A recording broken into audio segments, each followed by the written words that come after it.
Quero acompanhar vocês, tá bom? Passo a palavra para você novamente, Grazi, para não perder tempo. Um abraço. Obrigada, Dulce. Então, todas as nossas escolas aqui, os nossos professores, sejam todos muito bem-vindos a esse momento.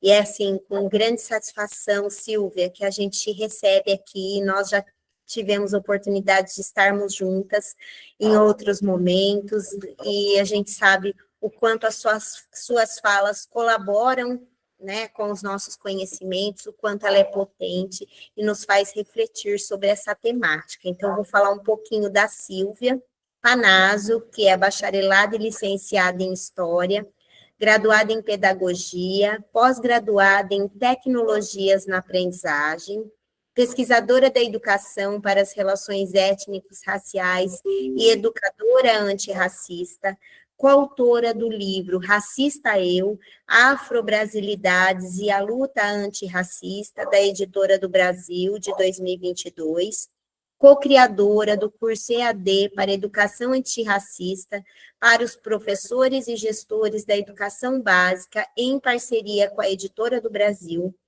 coautora de coleções didáticas de História e de Ciências Humanas para o PNLD, Programa Nacional do Livre Material Didático, professora de História em escolas de São Paulo por 28 anos, foi coordenadora de História na Instituição Paulistana de Ensino Privado, onde também atuou como docente do Programa de Formação Continuada para Professores. Então, nesse momento, a gente agradece demais, Silvia, a sua disponibilidade de estar aqui conosco e deixa para você a palavra. Você vai querer que eu passe os slides, vai me dando as coordenadas. Um abraço. Obrigada, Graziela, obrigada da secretária Dulce, né, que também participou desse momento de abertura. Boa noite, né? Acho que agora já oficialmente boa noite, um pouquinho depois das 18 horas, para todos e todas aqui presentes nesse encontro virtual. Que bom, né, que a gente tem a tecnologia a nosso favor nesse momento, né, para podermos, embora distantes fisicamente, mas podermos nos reunir nesse ambiente para uma discussão, né, Graziela, como você já apontou, extremamente importante, né? E um assunto que a gente precisa mesmo ter uma atenção muito especial, é inadiável, né? Olhar para o âmbito da educação antirracista dentro das nossas escolas, é inadiável que nós, educadores e educadoras de todos os segmentos escolares, né, estejamos assim com a nossa percepção, com o nosso conhecimento, com as nossas práticas pedagógicas bastante alinhadas para esse pilar da educação antirracista. Então, primeiramente, eu agradeço a oportunidade, né, o convite da Secretaria Municipal de Educação de Assis para estar conversando, né, com toda a rede de Assis. Agradeço também o fato de a rede já estar, de alguma maneira, né, conectada, trabalhando um pouco a perspectiva da educação antirracista, a partir do livro que eu sou coautora, né, que é o Racista Eu, Afro-Brasilidades e a Luta Antirracista, e agradeço, sobretudo, o nosso público, né, que está aqui presente, o público que verá posteriormente essa gravação, e que já de antemão digo assim, né, a gente tem uma tarefa muito árdua nesse encontro, né, porque essa temática é uma temática muito ampla, é uma temática muito profunda, ela pode ser abordada de diferentes perspectivas, então, obviamente, né, nesse momento, a gente não vai conseguir abraçá-la inteiramente, mas a nossa intenção aqui é levantar alguns pontos que nos parecem ser bem importantes, essenciais, para aquecer essa reflexão, alimentá-la, né, porque é uma reflexão que precisa ser feita continuamente, e mais do que reflexão, ela precisa, de fato, orientar, né, os nossos passos, orientar as nossas práticas dentro das nossas escolas. Então, é com essa perspectiva que eu vou conversar hoje aqui com vocês. Graziela, eu pensei no seguinte, eu apresento, vou compartilhar a tela aqui com o PowerPoint, e acho que fica mais fácil eu ir colocando, né, os slides em movimento, ok? Agora, vou pedir um favor, como a gente tem ali, né, a questão do tempo, nós tínhamos programado deixar, né, reservar ali uns minutos finais para uma interação com o chat e tal, então eu vou te pedir, por favor, quando for 19h20, você me sinaliza, porque aí eu já vou encaminhando para o final para a gente ter esse tempinho para, enfim, poder dar algumas respostas, né, comentários do chat. Então, o nosso público eu também peço, né, que comentários, eventuais dúvidas ou questões que vocês coloquem no chat, porque aí no final a gente faz uma rodada com essas intervenções de vocês, ok? Bom, então vamos lá para o compartilhamento.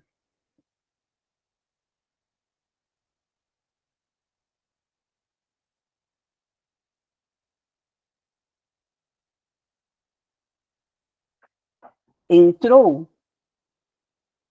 Não. Não? Não. Voltando, que para mim está aparecendo. E agora? Também não. Também não? Então, espera um pouquinho.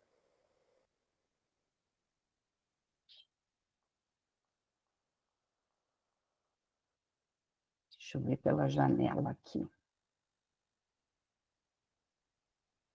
E agora? Agora sim. Mas vocês conseguem vê-lo em tela cheia ou não? Não, ele está Tá. em slide. Ainda não está na tela cheia. Veja se agora, por favor, mudou para a tela cheia.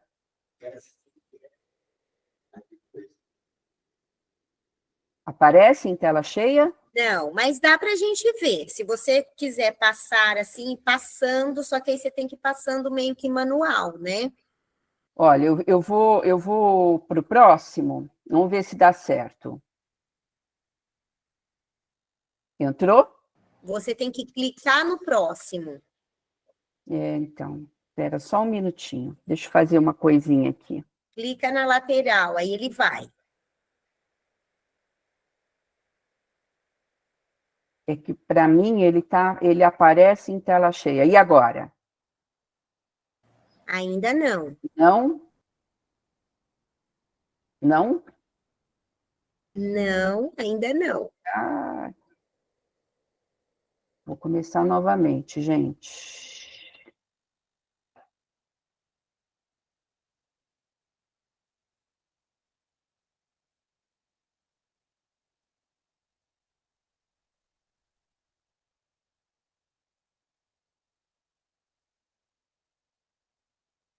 Entrou? Não. Nada? Nem ele pequenininho? Não, ele entrou a sua tela agora aqui. Como assim a minha tela? Está aparecendo a sua tela, está aparecendo a nossa tela na sua tela, entendeu? É como se estivesse aparecendo o seu computador aqui para nós. Que coisa estranha. A gente faz tantos testes, né? Antes, e na hora não dá certo. Vou de novo.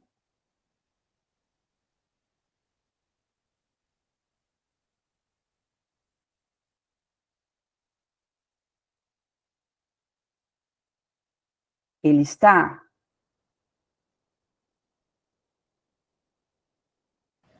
Agora ele apareceu, não na tela cheia, mas ele apareceu. Aí você tem que ir clicando nos slides, na lateral ele vai caminhar. Aqui, foi para o segundo? Foi para o segundo.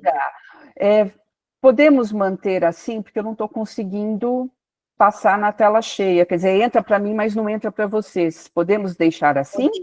Podemos. Ah, então tá bem. Bom, deixa eu voltar um pouquinho aqui para o primeiro, né? Nós vamos, então, hoje, nesse encontro, né, abordar o grande guarda-chuva da educação antirracista, concentrando aqui um pouquinho, né, da nossa fala, das nossas reflexões acerca da Lei 10.639, desse currículo, né, que por força dessa lei ele precisa ser olhado na perspectiva da lei e da educação antirracista, e a importância da formação de professores, né, para essa educação antirracista, porque a gente não faz, né, uma educação antirracista de fato consistente se nós não tivermos uma formação também robusta, né, qualificada, para poder, vamos dizer assim, abraçar esse pilar do antirracismo nas nossas práticas pedagógicas. Então, essa formação ela é de extrema importância. E eu gosto sempre, nas falas que eu tenho feito acerca desse assunto, de começar com uma provocação, né? Que é justamente essa. Será que eu, uma mulher branca, uma educadora, mas uma educadora branca, tenho lugar de fala nesse debate sobre educação antirracista, sobre a construção do antirracismo na escola? E em tendo lugar de fala, qual é esse lugar de fala? Então, para aquecer um pouco essa conversa, eu trago para vocês um vídeo da Djamila Ribeiro, que é, né, um grande nome do antirracismo no Brasil, e que é também a pesquisadora, a intelectual, que trouxe o conceito de lugar de fala aqui para a sociedade brasileira, a partir do seu livro Lugar de Fala. Então, vamos ver o que ela nos diz.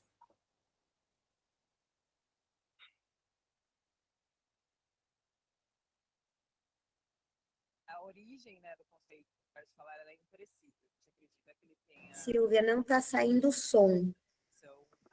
Não está saindo som? Não.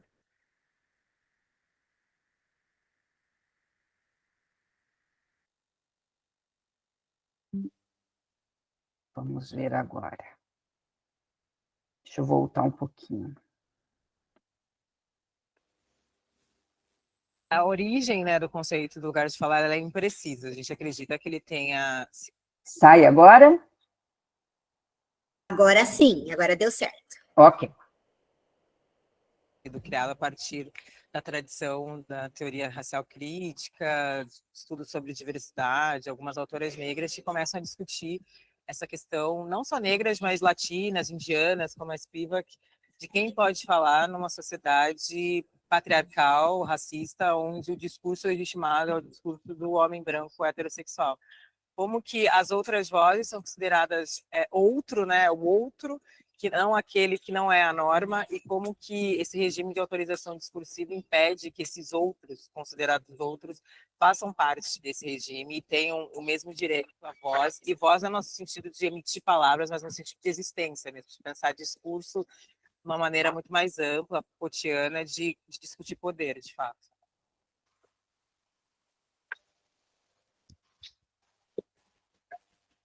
E quando a gente fala de lugar de fala, a gente está falando de lugar social, de localização de poder dentro da estrutura, e não a partir da vivência, especificamente, ou de experiência individual, que muitas vezes acaba sendo a confusão que as pessoas fazem.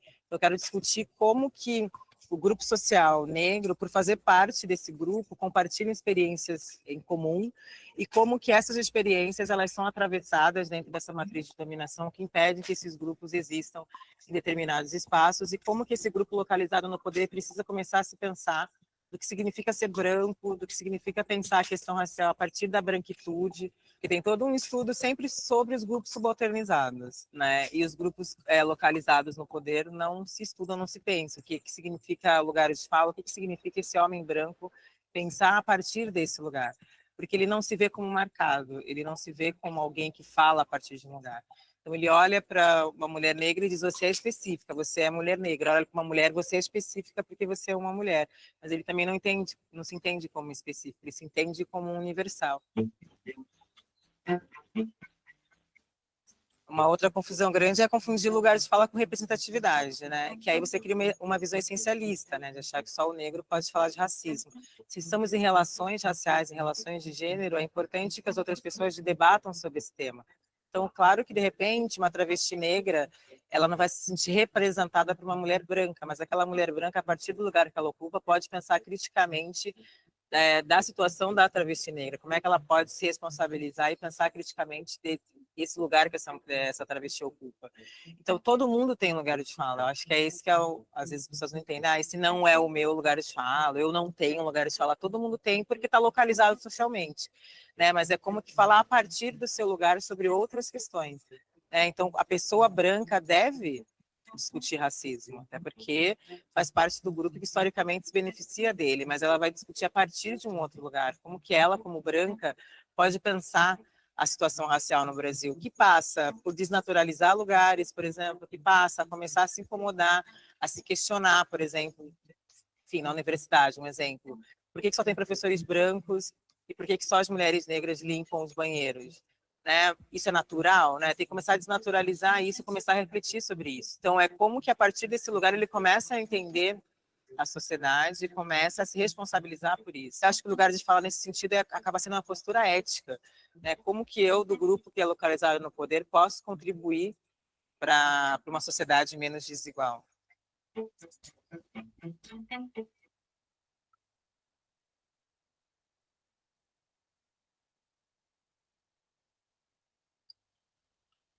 Acho que essa fala, né, da Djamila, ela é muito didática, né? Todos temos lugar de fala, só que os nossos lugares não são os mesmos. Falamos de lugares socialmente distintos.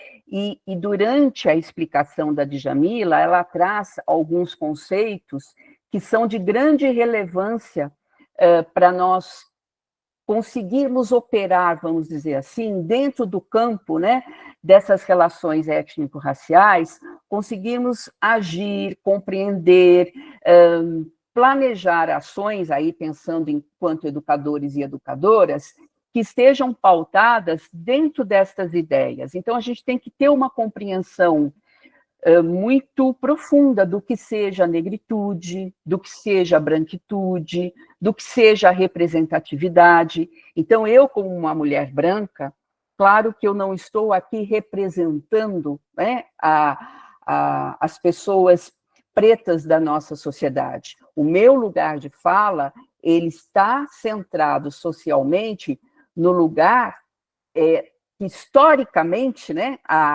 as pessoas brancas foram colocadas, que é esse lugar de poder, né? A branquitude é justamente isso, é esse sistema construído socialmente, historicamente, que coloca as pessoas brancas numa escala de privilégios em relação aos não brancos.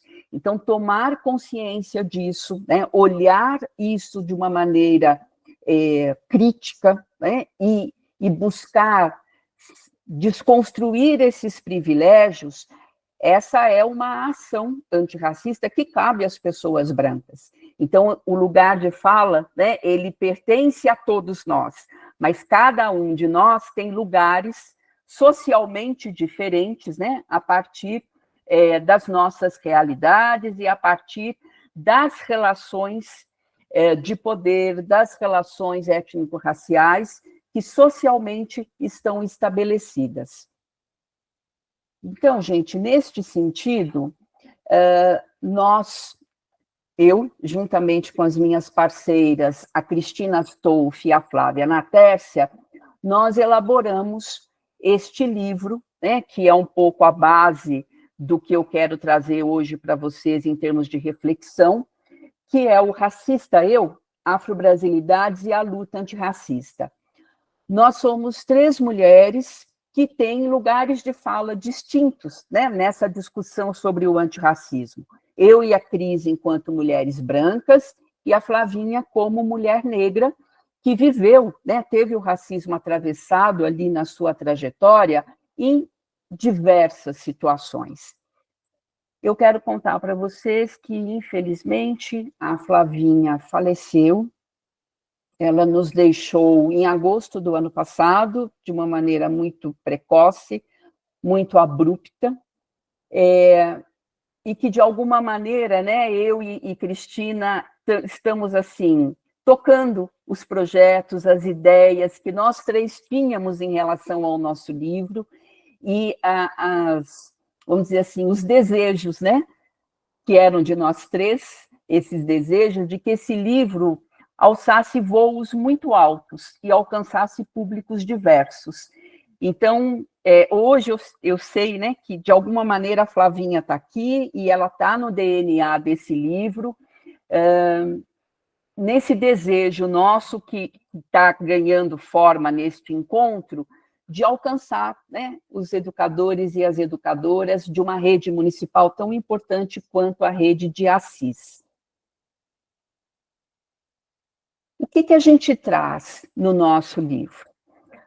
Um conceito central, né, sem o qual não é possível compreender o racismo, especialmente como ele se manifesta dentro do nosso país.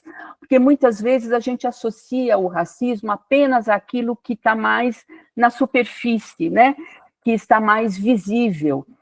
Quando temos ali notícias, por exemplo, né, de uma injúria racial, ou muitas vezes até quando presenciamos uma situação de um grupo, de uma pessoa, cometer esse ato essa injúria contra um grupo ou um indivíduo. Isso é racismo, mas isso vamos dizer assim, a parte mais evidente do racismo, porque na nossa sociedade o racismo ele é estrutural. Isso significa que a nossa sociedade tem uma série de dimensões racistas em vários âmbitos, seja no âmbito da organização política, seja em âmbitos de instituições, como, por exemplo, a universidade, né, que a Djamila citou no vídeo. Então, por quantas décadas, né, as nossas universidades, tanto as públicas quanto as privadas, foram espaços quase que exclusivamente formados por pessoas brancas, tanto entre o seu corpo docente, quanto entre os alunos, né, quanto entre coordenadores. Quer dizer, essa realidade começou a se modificar ainda, né, em passos lentos, né, está em processo de mudança, faz cerca de 10 anos, ou um pouco mais de 10 anos, com a lei de cotas, porque até então as universidades eram espaços predominantemente brancos. Então, essa é uma face do racismo estrutural, né? Então, a gente pode dizer, de uma maneira assim simplificada, que o racismo estrutural é um sistema, né? Ele é um sistema que opera em vários âmbitos da nossa vida social, e ele é um sistema que nega, ele cria obstáculos aos direitos, ao acesso aos direitos pela população não branca. Então, essa imagem, que é uma charge do chargista Junião, ela acho que é muito representativa, né, do racismo estrutural, porque ela tem uma raiz muito profunda, né, e muito ramificada, porque é exatamente isso, e o racismo, assim, a gente combate o tempo todo, né, e ele está sempre se ramificando.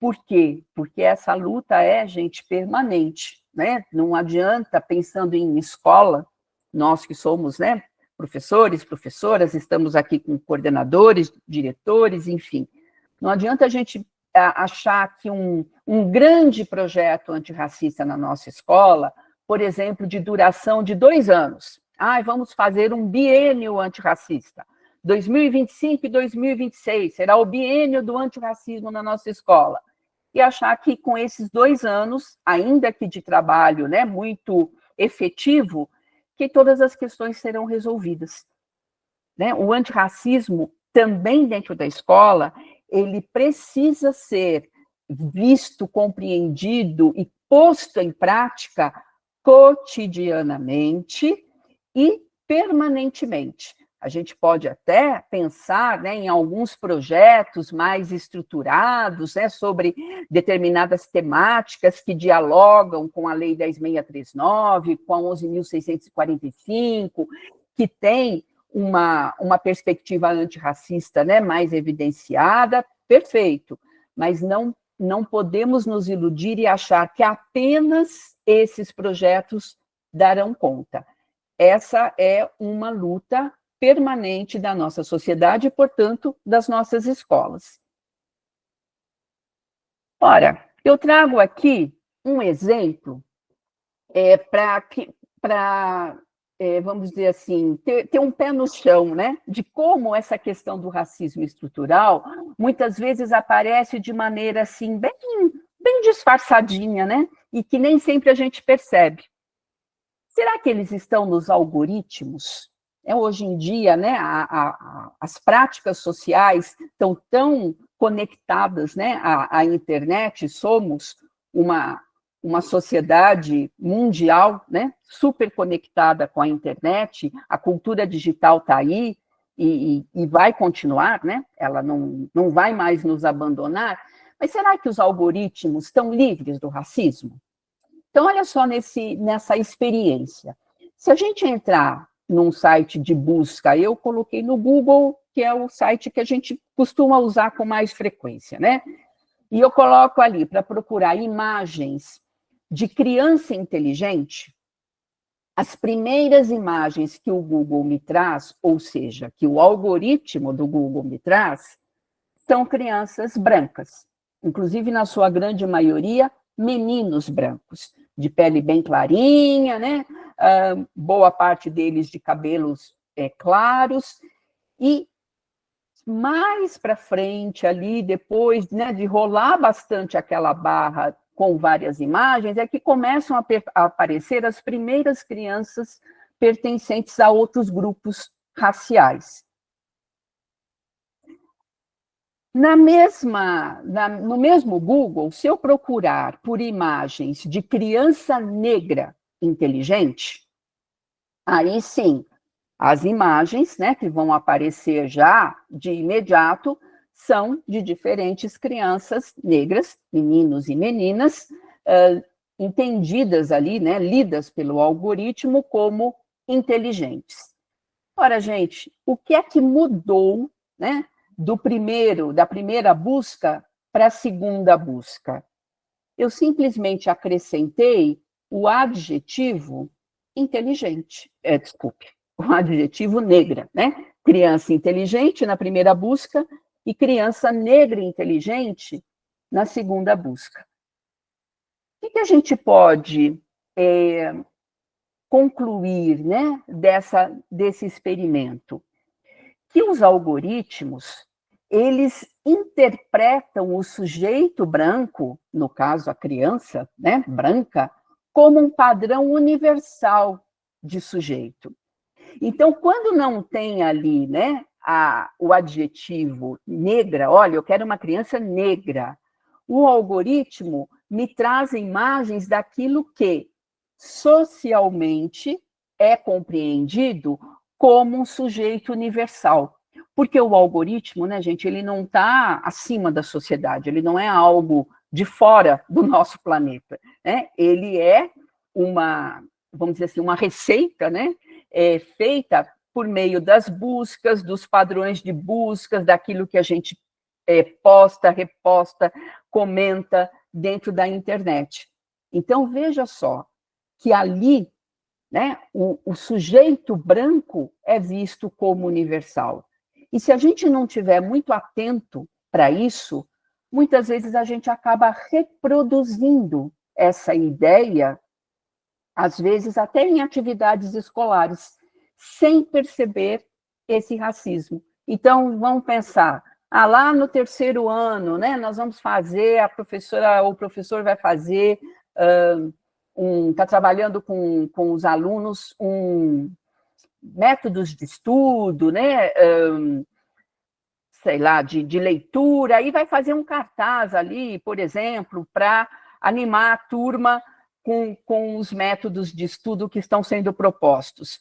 Aí, se o professor e a professora vai buscar na internet, né, imagens de crianças ali estudando, muitas vezes ele pode ali reproduzir inadvertidamente apenas crianças brancas, ou a maioria das crianças brancas. Então, veja como é importante a gente estar atento, né, para estas questões, porque são manifestações racistas que aparecem em pequenas coisas, que muitas vezes a gente não se dá conta. E veja que interessante, nesse experimento, né, de buscar imagens de crianças inteligentes e depois de crianças negras inteligentes, quais são as implicações, né, de ter um sujeito branco como um padrão universal de inteligência? Como é que isso opera no nosso imaginário social? Como é que nós também, junto ali aos nossos grupos, né, de crianças, de adolescentes, pré-adolescentes nas nossas salas de aula, como é que a gente olha, né, para essas crianças negras, de outros pertencimentos raciais que não sejam o branco, né, em termos de potência de criatividade, né, em termos de potência de aprendizagem, em termos de acreditar, né, na capacidade, nas habilidades daquelas crianças.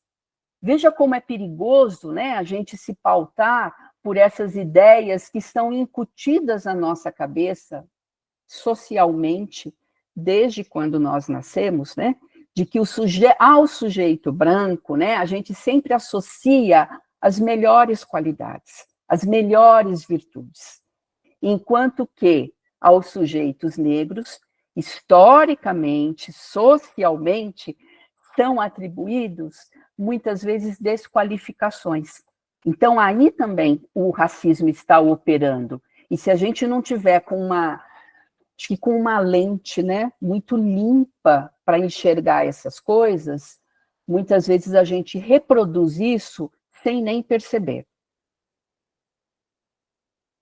E aí temos, né, a força, a importância da Lei 10.639, que hoje já tem 21 anos, né, caminhando para 22 anos de vigência, que alterou a LDB. Essa lei, gente, ela é uma conquista histórica do movimento negro. O movimento negro, desde antes da abolição, ele já lutava pela inclusão, né, das crianças, dos jovens nas escolas e pela inclusão também da história, das referências dos povos negros dentro dos currículos. E isso só veio a se confirmar, né, a se fazer presente na legislação no ano de 2003. Então, 21 anos dessa lei vigente, e em 2008 a lei foi ampliada, né, pela 11.645, que além de tornar obrigatório o ensino sobre história e cultura afro-brasileira em todas as escolas do país, tanto públicas quanto privadas, também incluiu a obrigatoriedade do ensino da história e da cultura indígena. E aí a gente, né, tem que pensar, 21 anos depois da lei, faz 20 anos, inclusive, que as diretrizes curriculares nacionais para a educação das relações étnico-raciais estão vigentes, né? Essas diretrizes, elas vieram para complementar a Lei 10.639, são diretrizes que explicitamente afirmam que é importante que os currículos trabalhem no sentido de valorizar os conhecimentos, né, da cultura africana, afro-brasileira, e agora a gente inclui também a indígena, e explicitamente coloca ali como um dos objetivos o combate à superação do racismo. Então, faz 20 anos das diretrizes, 21 anos da Lei 10.639, e aí a gente tem que pensar, né, se a efetivação disso é, de fato, uma realidade nos múltiplos contextos das nossas escolas. a gente tem avanços, né? Eu tenho certeza que muitos de vocês aí da plateia têm vivências, experiências, projetos realizados em consonância com essa lei. Mas será que esses avanços e que esses projetos são suficientes? Será que não é possível avançar mais, consolidar efetivamente a aplicação dessa lei em todos os componentes curriculares, né?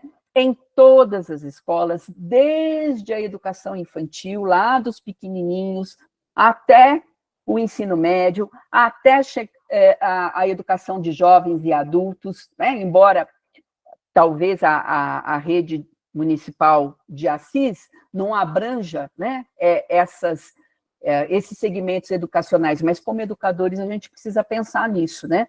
Pensar de uma maneira transversal dessa aplicação em todos os âmbitos escolares. E aí veio o Enem, né, 2024, que no domingo, não ontem, né, mas no domingo passado, teve como tema da redação os desafios para a valorização da herança africana no Brasil. E aí isso, gente, trouxe uma discussão muito grande, né? Provavelmente muitos de vocês acompanharam isso nas redes sociais, inclusive na imprensa, na grande mídia, isso também foi pauta de matérias jornalísticas, primeiro da relevância do tema, né? Um tema absolutamente relevante, importante e conectado, né, com a sociedade brasileira e com a contemporaneidade. Mas, por outro lado, também problematizando até que ponto a grande maioria, né, dos estudantes e das estudantes que estavam ali prestando o Enem tiveram, na sua trajetória escolar, a formação de um repertório cultural, de um repertório conceitual, de um repertório de conhecimentos que desse a esses estudantes condições, né, de fazer ali uma redação, uma ótima redação, com muita segurança, dentro daqueles critérios do Enem, que a gente sabe que tem que ser uma redação que se paute, né, por argumentação, né, inclusive apontando ali soluções, né, dando sugestões de ações práticas para essa valorização da herança africana no Brasil. Então, o que a gente percebe nessa proposta de redação? Que ela dialogou profundamente com a Lei 10.639 e com o antirracismo. Ou seja, as escolas que não prepararam suficientemente bem os seus estudantes para darem conta com competência desta redação lá no Enem, essas escolas falharam profundamente. E falharam de uma maneira que é difícil justificar, né? Afinal, a lei está em vigência há 21 anos. E também a gente não pode se iludir achando que cabe aos professores do ensino médio ou aos professores do terceiro ano, né, trabalharem, aprofundarem essa temática, ou trabalharem as temáticas que podem vir a ser pautas das redações de Enem. A gente sabe que a construção de conhecimento, né, gente, é sempre constante, né? E a gente vai ali numa espiral, né? Sempre ampliando as abordagens, ampliando os conceitos, ampliando esse repertório.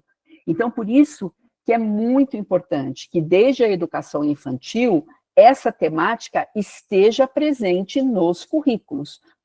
A temática da herança africana, da história afro-brasileira, da valorização, né, dessa história, dessa presença no Brasil, dos povos indígenas também, enfim, as duas leis, né, 10.639 e 11.645, tem que estar nos currículos escolares desde a educação infantil.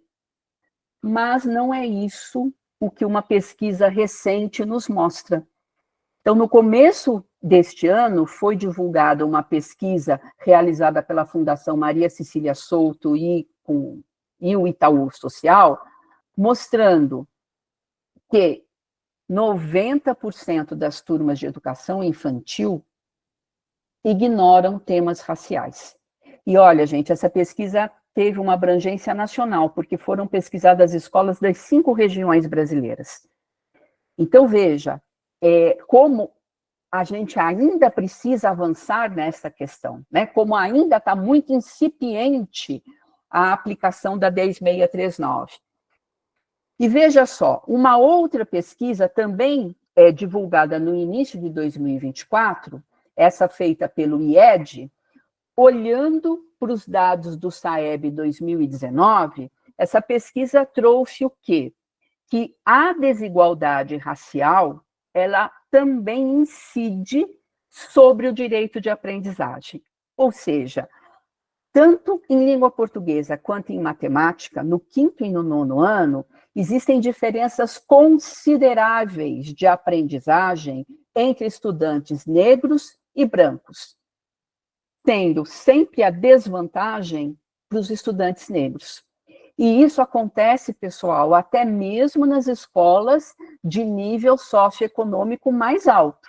Ou seja, não dá para a gente atrelar essa defasagem de aprendizagem dos estudantes negros em relação aos brancos exclusivamente às questões socioeconômicas. Há que se considerar, sim, a questão racial.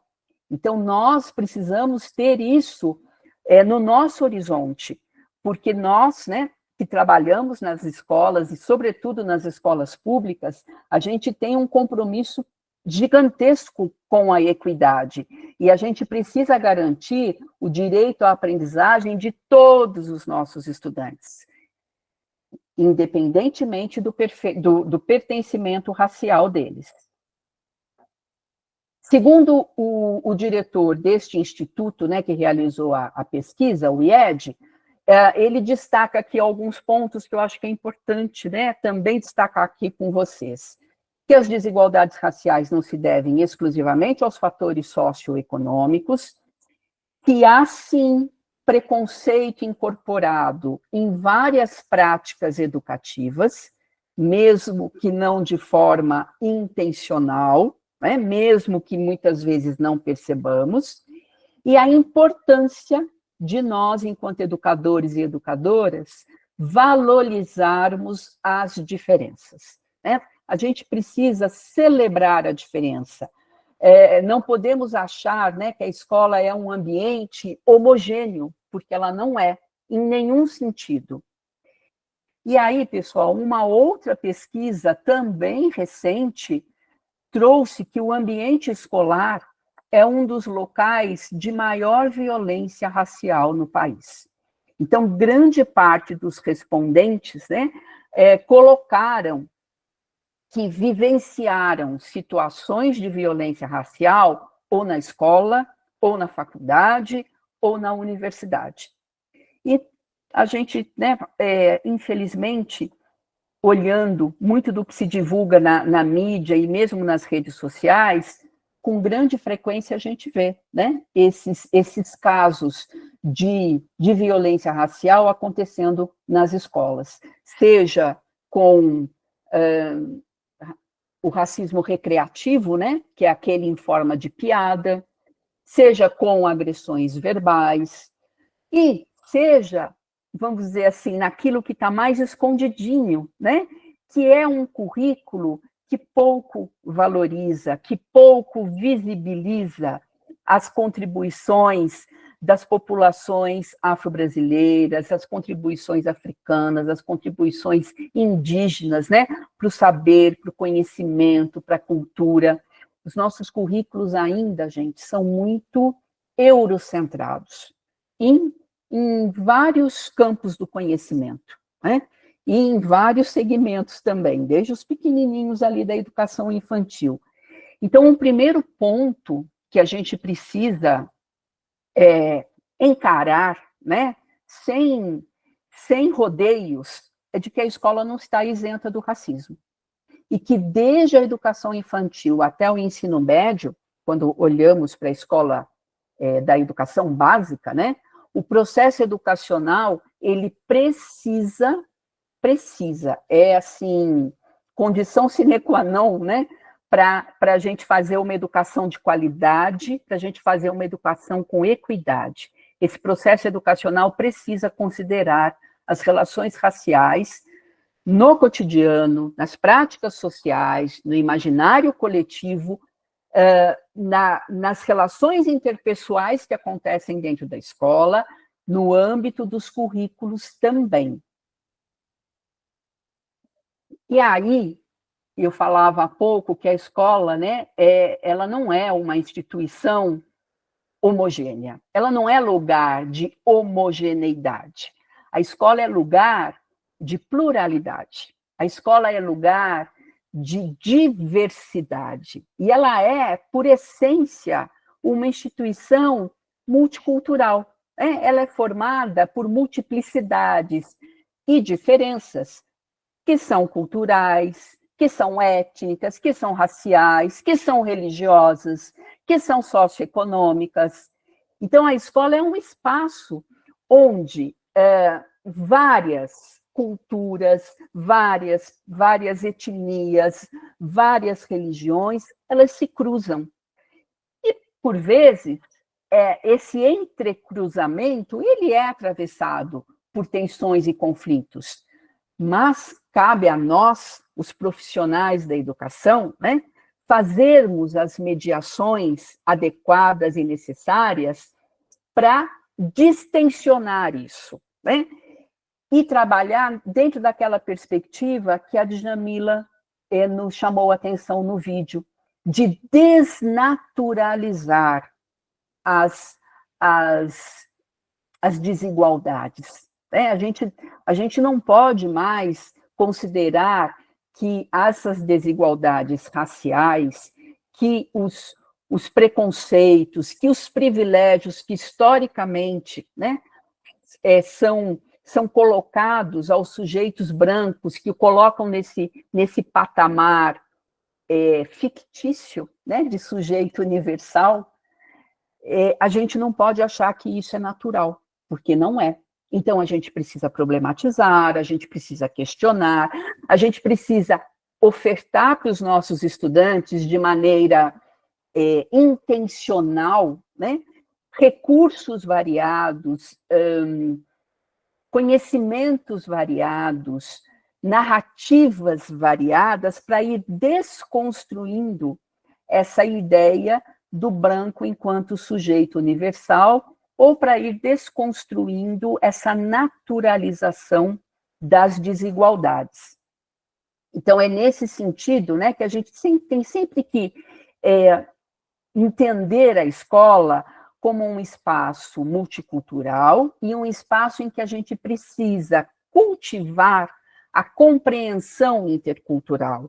A gente precisa formar, né, essas nossas crianças, esses nossos jovens e a nós mesmos para uma convivência democrática entre os diferentes, sempre com base no respeito, né, numa convivência respeitosa à diversidade e às múltiplas identidades que estão dentro da escola e que estão também na sociedade, né? Que a escola, ela não está apartada da vida social. Então, nesse sentido, eu trago aqui, né, lembro, vamos dizer assim, o conceito de equidade, né, que é justamente a capacidade de nós reconhecermos o direito de cada pessoa, levando em consideração a diversidade humana. Então, a equidade, ela tem uma conexão profunda com a justiça social. E ela, na educação, ela está atrelada justamente, né, a reduzir as desigualdades que, por vários fatores, né, como a pobreza, o racismo, o machismo e outras intolerâncias, inclusive religiosas, né, elas podem acarretar dificuldades, né, elas podem estabelecer obstáculos para os direitos de aprendizagem de determinados grupos de estudantes. Então, a gente não pode permitir isso. O compromisso da educação básica é com a equidade. O compromisso da escola é com a equidade. compromisso da escola pública é com a equidade, é aquela ideia do nenhum a menos, né? De ninguém ficar para trás e da gente somar os nossos esforços, somar as nossas atenções para conseguir dar oportunidades para que todos avancem, né, nas suas aprendizagens, para que todos construam de maneira saudável a sua autoestima, a sua subjetividade, né? Para que todos se sintam respeitados e valorizados dentro do ambiente escolar, dentro da comunidade escolar. E claro, né, a gente está falando aqui da escola, mas é por óbvio que isso precisa ultrapassar, né, os muros da escola e chegar também à sociedade. Mas a gente sabe que o trabalho que a gente faz na escola, né, ele transborda, ele não fica só ali, né, dentro das paredes da sala de aula, ou dentro da quadra, ou dentro dos espaços escolares. Ele transborda, ele chega até as famílias, ele chega até as comunidades. Então, veja o tamanho, né, da nossa responsabilidade como educadores, da construção mesmo, dessa educação que se pretende uma educação transformadora, né? Uma educação que tem ali como um dos seus pilares centrais o antirracismo. Vou tomar uma água, gente.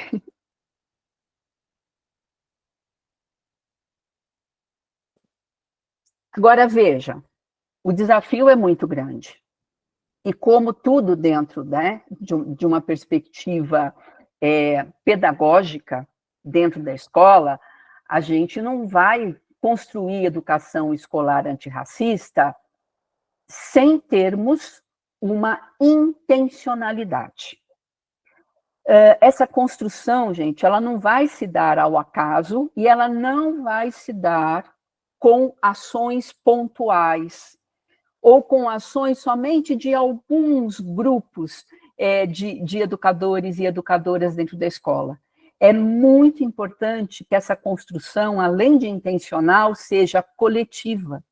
Quanto mais a gente trabalhar coletivamente para isso, mais nós vamos estar avançando, né, fortalecendo esse pilar da educação antirracista, e mais nós vamos estar implementando de forma efetiva a Lei 10.639 e a 11.645. Ela é uma construção também, gente, transversal. Ela não cabe só a alguns componentes curriculares. Ela não pode estar a cargo, por exemplo, apenas do componente curricular de história, ou arte, ou de língua portuguesa. Tem que aparecer, pessoal, na matemática, tem que aparecer nas ciências, tem que aparecer na educação física.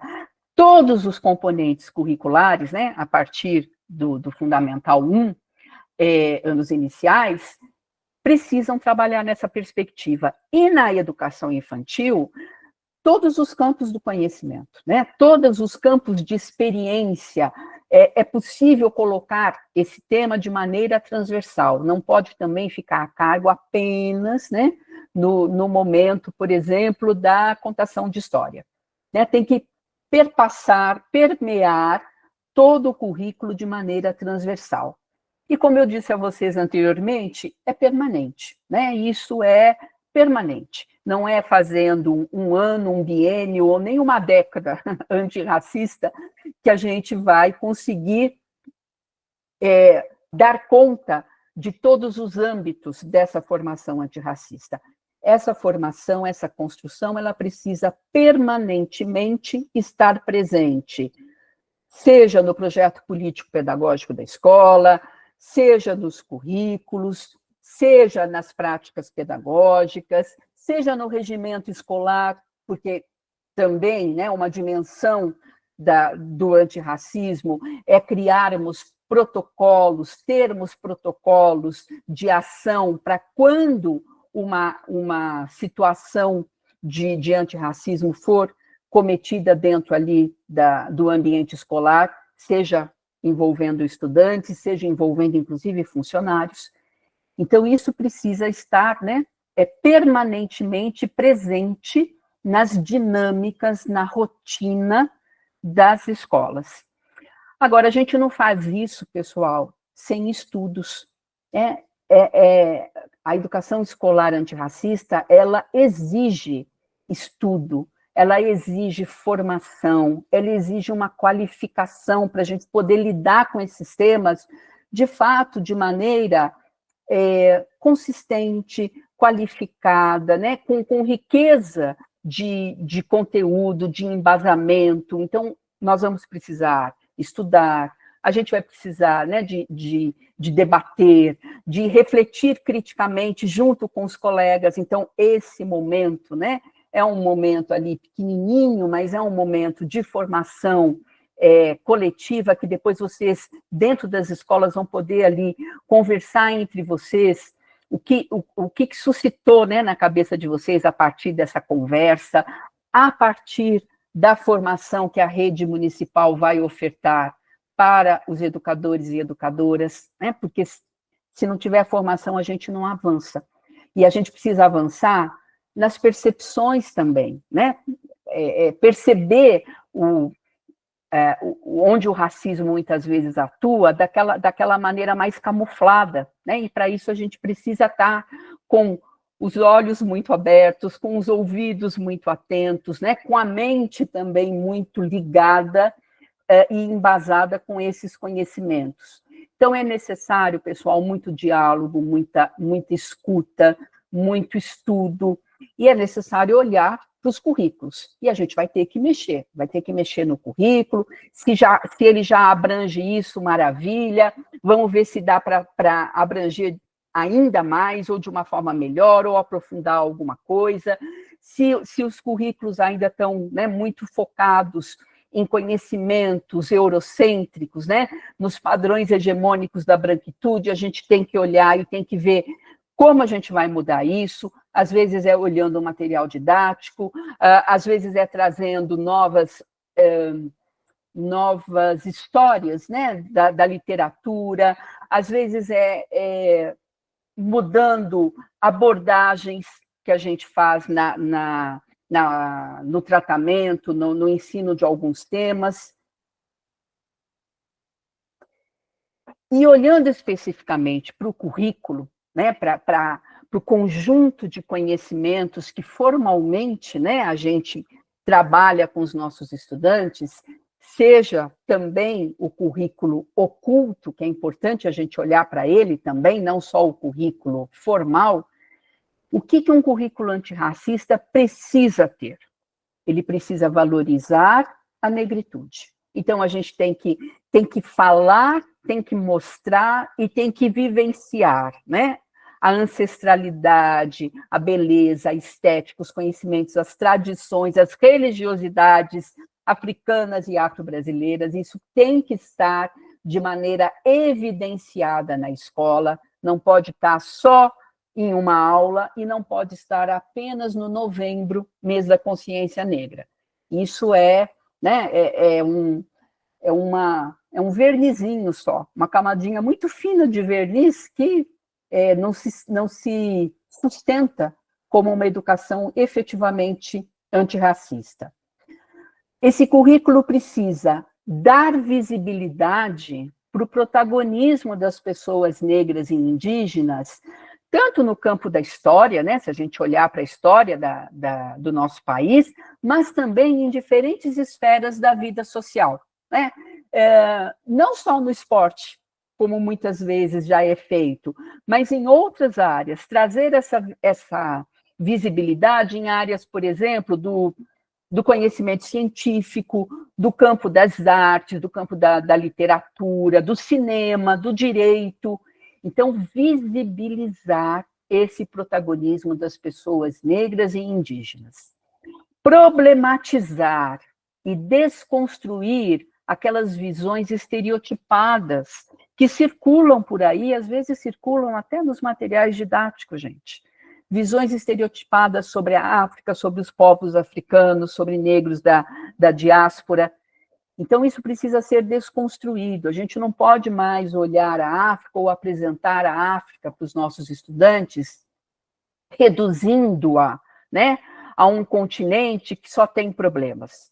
O continente africano tem problemas, assim como o continente americano também tem, assim como o Brasil também tem, assim como, né, diferentes espaços sociogeográficos também tem. Então, a gente tem que, né, mostrar também as potências, a criatividade, né, os conhecimentos de origem africana. Desnaturalizar esses preconceitos e as situações de discriminação étnico-raciais, né, as hierarquias raciais. A gente tem que romper com o apagamento das contribuições africanas, de afrodescendentes e indígenas ao patrimônio cultural da humanidade, porque os nossos currículos ainda dão mais visibilidade, colocam como central, né, somente as contribuições eurocêntricas, né, ou derivadas do eurocentrismo. Então, a gente tem que romper com esse apagamento. E isso implica também incluir autores e autoras que representem essa perspectiva africana, afro-brasileira e indígena nas diversas áreas do conhecimento. Então, vou trazer um exemplo concreto que eu, Cristina e Flavinha, né, utilizamos ao fazer o nosso livro Racista Eu.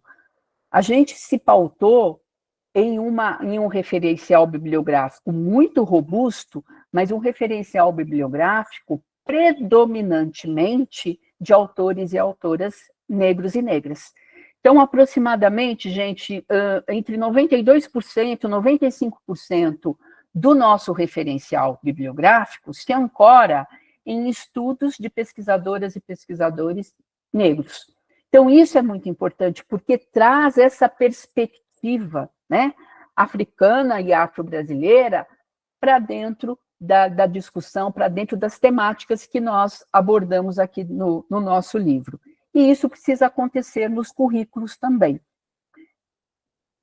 E junto a tudo isso, né, alinhado a tudo isso, refutar o padrão universal de ciência que é imposto pelo Ocidente, né, como só o que se fosse produzido de acordo com os paradigmas criados pelo Ocidente é que fosse ciência.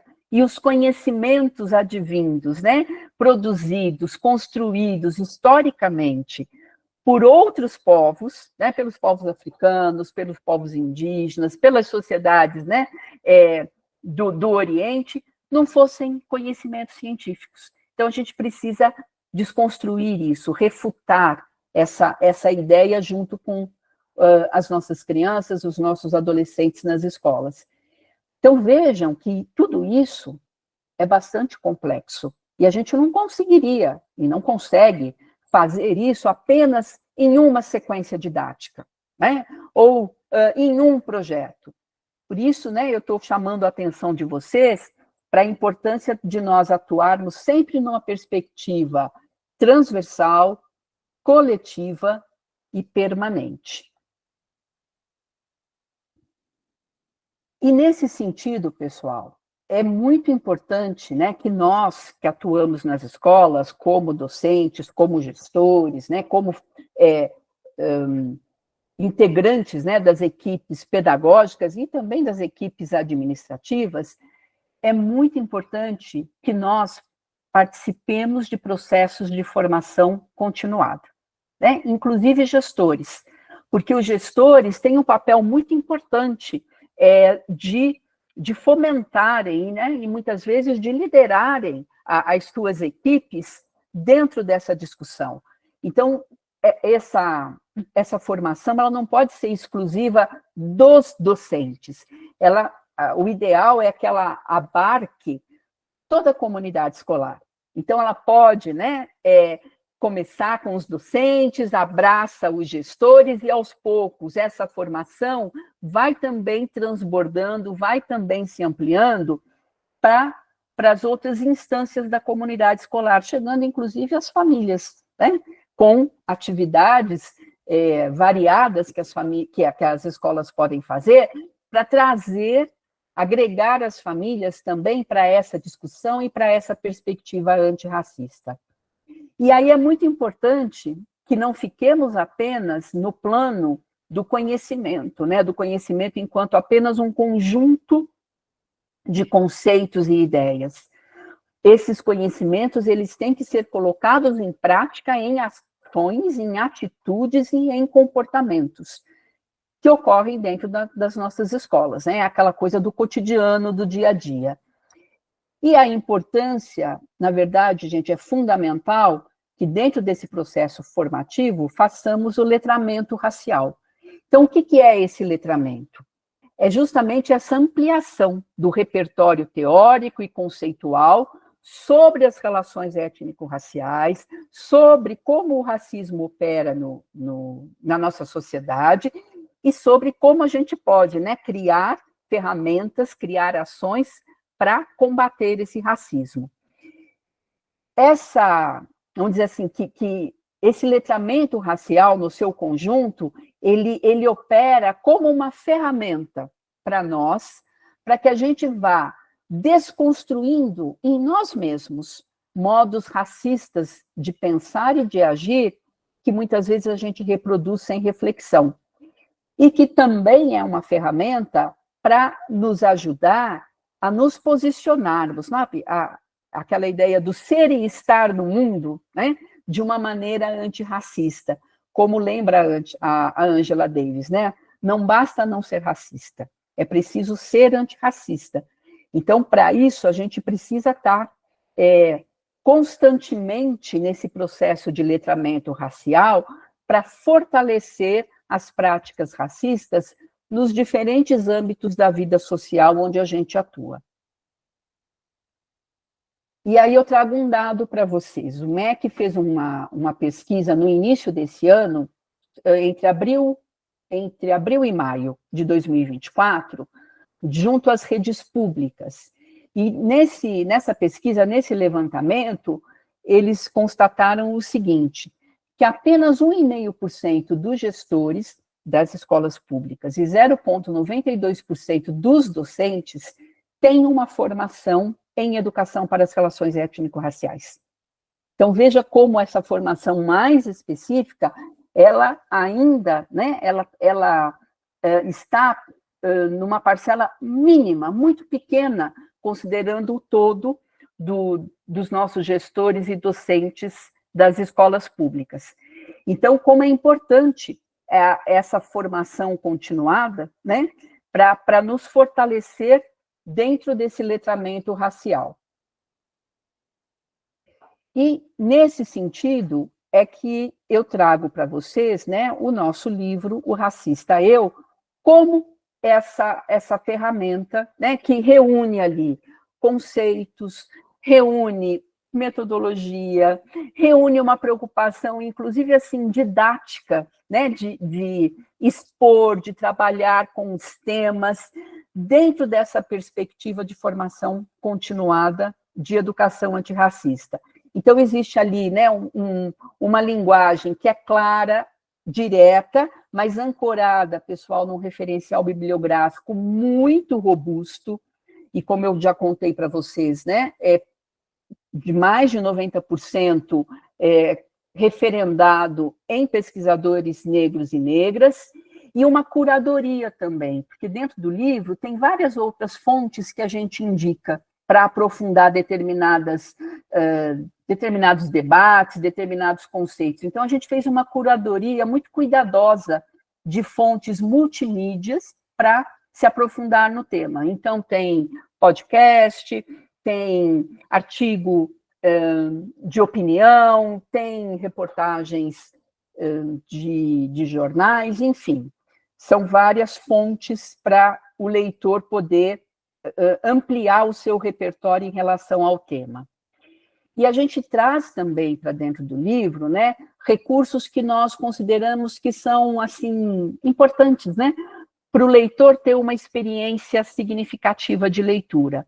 Então, todas as abordagens são super contextualizadas, a gente faz uso de múltiplas linguagens, a gente rompe, né, com esse epistemicídio negro, que é justamente apagar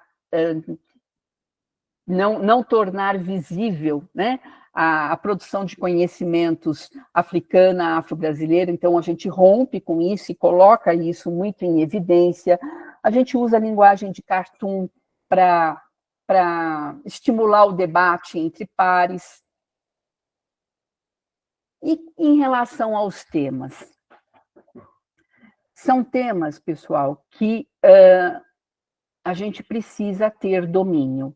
Mesmo que sejam temas que diretamente nós não vamos trabalhar com os nossos estudantes, por serem muitas vezes complexos, né? Então, a gente não vai trabalhar lá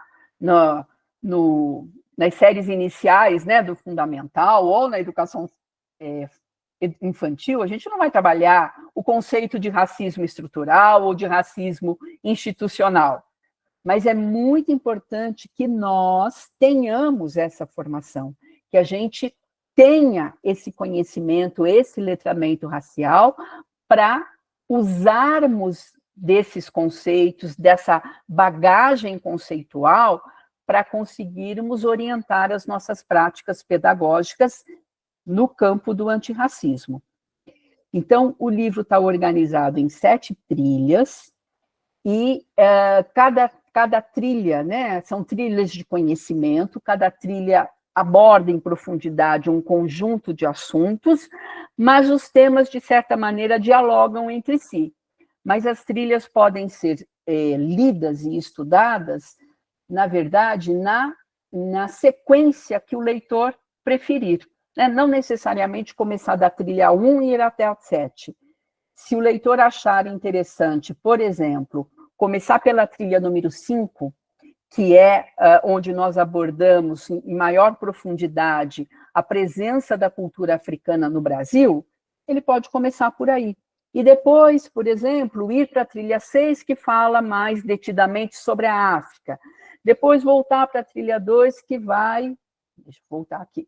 Para a trilha 2, que vai falar, né, a respeito desses sistemas que estão ali na base do nosso racismo, que é o sistema da branquitude e do colorismo, e o que seria a negritude. Então, existe uma liberdade, né, para o leitor criar o seu próprio percurso de leitura dentro da perspectiva daquilo que faça mais sentido para ele. E junto com o livro, né, as redes que fazem a aquisição desse material para os professores e gestores, tem um curso EAD, então a rede de Assis, né, já está de posse dos livros, né, nos comitês que foram formados, e esses comitês têm acesso a esse curso EAD, que é um curso que, na verdade, complementa o livro, né? Esse é um curso que vai trazer aqui alguns elementos a mais de reflexão para professores e gestores, justamente colocando o foco principal nas práticas pedagógicas, né, nas discussões que podem ser levadas para a sala de aula, em encaminhamentos que podem ser ali apresentados para os estudantes. Então, os comitês aí da rede de Assis já estão nesse movimento, né? E agora eles serão os multiplicadores, vamos dizer assim, deste embasamento para todos os professores e professoras e equipes pedagógicas da rede de Assis. Então, o que eu quero, na verdade, frisar com vocês, né, aqui nesse momento, é a importância, né, de vocês abraçarem, né, de vocês se alimentarem dessa formação que vai ser oferecida, para que vocês possam, nas escolas de vocês, com os colegas de vocês aí dentro das comunidades, né, junto das famílias, estruturarem, né, um plano pedagógico assim muito, muito consistente de educação antirracista. Eu vou interromper aqui para vê-los. Nem precisei te interromper, Silvia, você foi britânica. Você viu, só hoje eu consegui ser absolutamente pontual. 19h20. E era isso, né? Na verdade, a gente vai falando e vão pululando novas ideias, mas um pouco para também não perder a objetividade, né? Eu me pautei bastante ali pelo PowerPoint, mas acredito que tenham ali pontos bons, né? Para a gente conversar aí com o pessoal pelo chat. Bom, a nossa secretária deixou aqui, né, uma excelente abordagem, que bom ter essa reflexão gravada para que a gente possa rever. Ela colocou o impacto, né, dessa redação, desse tema lá no Enem, porque a gente viu a moçada comentando e discutindo e trazendo algumas questões, né, e como é importante, né, a gente desconstruir a naturalização das desigualdades, desafio para todos, construir o conceito da equidade, né, um caminho a construir e que nós aqui no município de Assis estamos buscando por meio dos comitês, né, que temos em todas as nossas unidades escolares. A função dele é exatamente essa, né, encontrar caminhos dentro desse currículo. Então, não é uma disciplina em si, isolada por si só, mas dentro desse currículo, de maneira transversal, né, trazer essas questões multiculturais, essa pluralidade, observando cada território, né? Porque não é uma ação que sai da secretaria, é olhando para aquele território específico daquela unidade escolar, né? E para isso, além das formações, né, da sua fala, que vem assim trazer várias reflexões, né, várias coisas para se pensar. Junto com isso, a gente tem esse material e temos o comitê, cada um dos membros fazendo a formação de 40 horas de cada livro, que também vai poder olhar para essa unidade escolar, para esse território, com um novo olhar e trazer essa partilha. Então, assim, é muito generosa a sua partilha no dia de hoje, né, trazer para a gente essas reflexões e essa busca, porque é o que você falou, não é um ano, não é 2, é para a vida inteira, né? E aí, depois de tudo isso que eu já fiz nesse território, o que mais? E agora? Por onde nós caminhamos? Até onde nós chegamos, né? O que mais? E chamar todo mundo para caminhar junto, porque a gente não caminha sozinho e a gente precisa caminhar com quem está no território, né? Então, isso é muito importante. Então, assim, a gente fica muito feliz, a gente tem algumas pessoas com as mãos levantadas. Deixa eu ver a primeira que está aqui, a Ligiane. Lige, quer fazer a sua pergunta? Fica à vontade. Eu quero. Primeiro, eu gostaria de falar que é um privilégio, né? Um privilégio muito grande ter a Silvia aqui. Ela é uma pessoa muito acessível, né? De uma inteligência, um conhecimento muito grande. Agradeço mesmo, né? Eu que tive ali também conversando com ela. E assim, o que eu queria, assim, só um comentário mesmo, que a gente faz dias que a gente está conversando, e nessa reunião que a gente teve, né, Silvia, eu até falei que teve uma palavra que ela me disse, que agora eu uso, e me chamou muita atenção. Ela falou sobre o alimento, né? Que a formação, ela é um alimento. E você sabe que eu nunca tinha pensado nessa palavra, né? Nesse sentido. E realmente, ela é um alimento para todos nós, né? Nessa questão do conhecimento, nesse assunto tão importante, tão polêmico, né? Tão individual, que a gente precisa entrar nas escolas, a gente precisa entrar nas casas das pessoas, né? Para estar falando sobre isso. O que tinha que ser natural, né? Eu tenho, né, lugar de fala, pela minha origem, por tudo que eu sou, e assim, eu fiz a formação, né, os nossos comitês são oferecidos para eles essa formação, eu fiz de todos os exemplares, né, dos 3 exemplares, eu falo que depois, eu sou uma pessoa antes da formação e uma pessoa após essa formação, né, foi, assim, de um conhecimento, de uma abertura de mente mesmo eu sendo, né, descendente nítida, né, de negros, de escravos ali, que meu avô era, mas para mim foi muito importante, me abriu os olhares, né?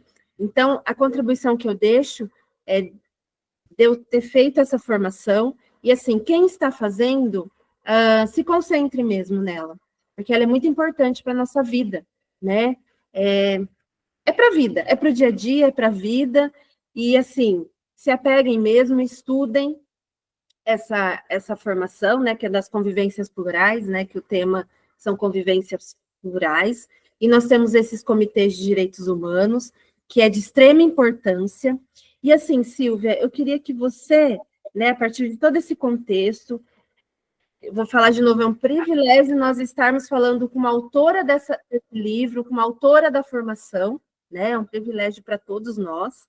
E eu queria que você, assim, eu sei que você já falou, mas assim, qual será que o olhar que o membro, né, desse comitê, ele precisa ter para uma situação adversa, né? Eu sei que a formação, ela tá ali para estruturar essas pessoas, né, para a gente ter um conhecimento, eu sei que é no dia a dia, mas qual será que é o olhar que a gente tem que ter para essas situações, né? O que você pode falar para a gente sobre isso?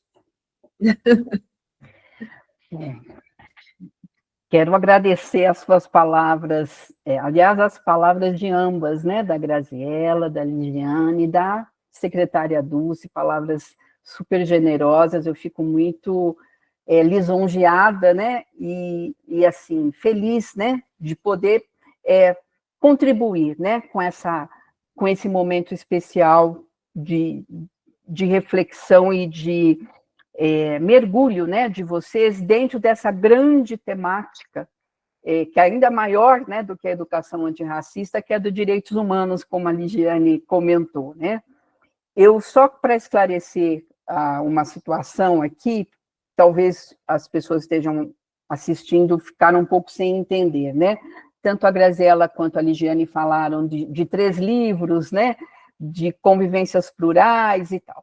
Então, é assim, só para esclarecer, gente, essa obra minha, né, do Racista Eu, que eu sou autora junto com a Flavinha e a Cris, ela faz parte de uma coleção da Editora do Brasil que se chama Convivências Plurais. Então, junto com ela, tem mais 2 livros, mais 2 obras. As outras 2 obras têm como grande tema direitos humanos. E dentro da temática direitos humanos, elas tratam, né, esses livros tratam, vamos dizer assim, subtemas. Inclusive também a questão racial. Só que o Racista Eu faz um mergulho, né, de fato, mais profundo, né, é uma verticalização da abordagem.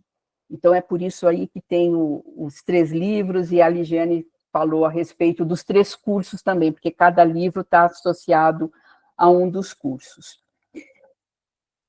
Bom, a questão, né, do olhar que a Ligiane colocou, né, do comitê que está ali, né, trabalhando diretamente com esse material, a questão do olhar para as situações. Então, isso é um ponto muito importante.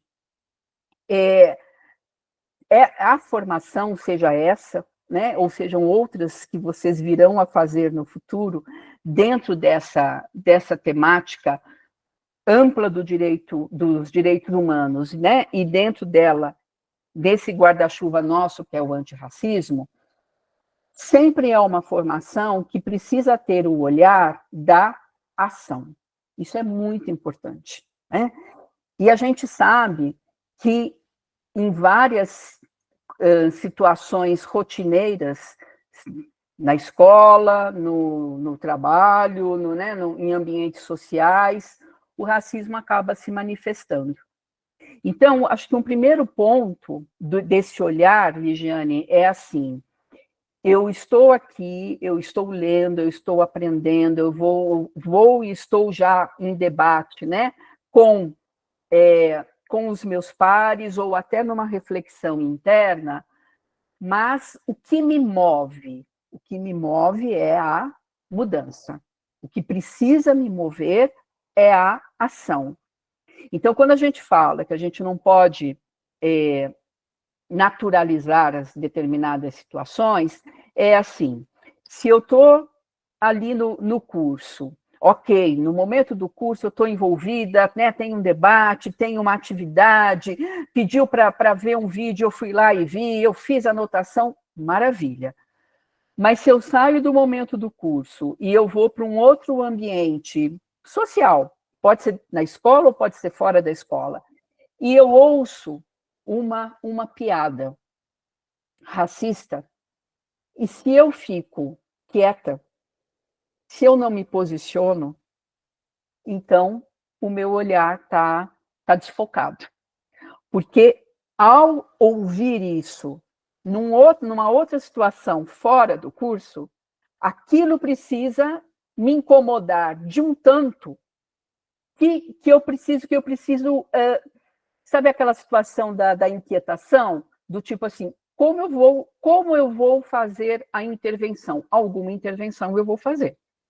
Claro que dentro da escola, né, aí a gente está falando da escola enquanto, né, um ambiente de formação, aí entra aquela minha fala da intencionalidade. Precisa ser uma intervenção com intencionalidade. Então, se aconteceu ali, e às vezes, sejamos sinceros, hein? Essa situação da piada não vai envolver somente as crianças. Às vezes envolve adultos. Às vezes envolve os profissionais da escola. Às vezes envolve nossos colegas. E aí a gente tem que ter uma intervenção. É como disse a Djamila lá, é uma postura ética. Então, qual é a intervenção? Aí eu vou chamar a atenção dessas pessoas, né? Eu vou pontuar. A intervenção é uma quando é com adulto, porque, claro, eu estou falando de igual para igual. A intervenção é outra quando é com uma criança, e por isso a importância da intencionalidade. Então, ao fazer o curso, ao estar na formação, já ir pensando nisso. Olha, se uma criança faz um comentário, né, uma criança da educação infantil, eles são pequenininhos ali, né, estão ali com seus 4, 5 aninhos, mas se faz um comentário com um coleguinha, negro ou negra, ou em relação a um personagem da história, né, que está sendo contada ali, uma narrativa de um protagonista negro ou negra, se faz um comentário desqualificante sobre aquela personagem, ou um comentário, né, mais agressivo em relação ao seu colega, eu preciso intervir. Então, o olhar, eu acho que é esse. A gente faz algumas provocações, né, ao longo do curso, lá nos nossos vídeos, justamente para isso, para falar, bom, se eu estou andando pelo corredor, estou indo apressada para dar a minha aula, e ouço ali um comentário racista, que nem é comigo, está ali num grupo afastado, e aí na hora eu finjo que não ouço, porque não é comigo, não, porque eu estou atrasada para chegar lá na minha sala de aula, isso não é uma ação antirracista. Isso não é educação antirracista. Se eu achar que eu vou educar na perspectiva do antirracismo apenas, né, ali naquele momento, olha, hoje a aula é sobre a África, isso a gente está só fazendo de conta. Então, acho que o olhar é esse, Ligiane, sabe? Tem que ser a inquietação e tem que ser a constante provocação. Se naquele momento eu não consigo fazer uma intervenção mais estruturada, mas alguma intervenção eu tenho que fazer. Ou se não dá para fazer naquele momento, né, alguma coisa mais ampla, mais robusta, eu vou retomar num outro momento, né, para fazer. Porque, puxa, naquele momento tal, eu vi, acabou, foi embora, né, as crianças estão indo embora.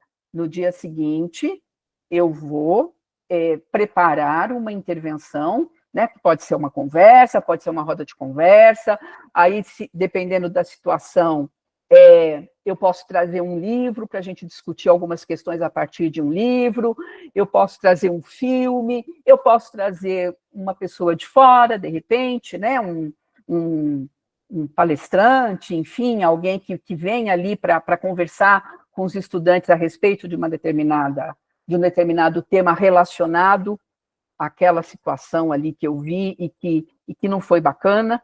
Então, tem vários caminhos. E aí, eu reforço aquilo que a Graziella falou, né, que é a importância dos territórios, porque não adianta a gente querer receita, não é? Faça, crie a cartilha, né, antirracista. Bacana, isso é muito legal, mas para que essa cartilha não vire só um trabalho escolar, a gente precisa amarrar com outras situações, com outras intencionalidades e levando em conta os contextos onde nós atuamos. Então, essa questão do território, ela é profundamente importante. Então, às vezes, né, é dando as mãos ali às famílias, às vezes, num primeiro momento, puxa, agora não dá para envolver a família, mas a gente envolve no segundo momento. Mas eu acho que o olhar é esse olhar da inquietação e de ter a certeza de que tudo aquilo que está sendo colocado, aprendido, debatido, precisa se reverter em ações. E eu digo a vocês, gente, eu como uma mulher branca, né, que vivencio privilégios da branquitude, mesmo sem ter pedido por eles, né, que eles estão colocados socialmente para mim, ok? Desde que eu comecei a mergulhar mais profundamente nessa temática, né, a estudar, a debater, a acompanhar, a gente muda. Né? Hoje eu não consigo mais estar em locais de várias formas, sem perceber algumas coisas, porque a questão da percepção também é importante, né? E sem também me cobrar ações. Então, eu também tenho essa inquietação constante. Como é que eu vou agir? Né? Outro dia foi ali numa situação absolutamente social, né? Numa festa, num almoço, mas eu teve lá uma conversa e eu falei, não vou poder fingir que eu não estou ouvindo, né? Ou dizer, não. E eu tive que agir. Então, é isso, a gente tem sempre que ter esse olhar da ação.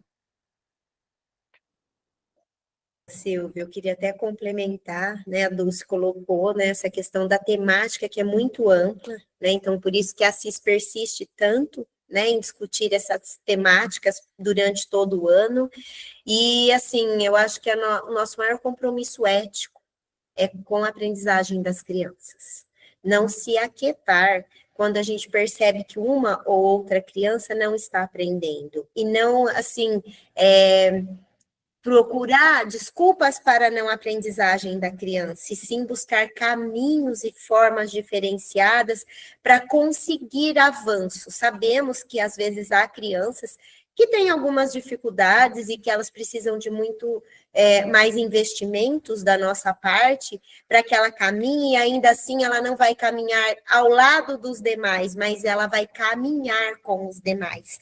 Ela pode não chegar no mesmo ponto de aprendizagem, mas ela precisa caminhar com os colegas, né? Então, eu acho que para nós professores, eu falo que eu me sinto muito privilegiada, uma por conta da minha situação mesmo, né? Dos privilégios da branquitude, outra por fazer parte desse 1% que tem a formação sobre relações étnicos raciais, né? Então, eu falo que eu sou muito privilegiada, e aí, mais ainda, a gente tem essa cobrança nos ombros, né? De como é que eu faço para que eu garanta que todas as minhas crianças, principalmente as pretas, pobres e pardas, realmente aprendam e consiga romper aí com esse status quo que a gente tem na sociedade, né, com esse racismo estruturante, né? Então, eu fico muito emocionada, e a Dulce coloca aqui, né, agradecendo aos nossos professores, às nossas equipes,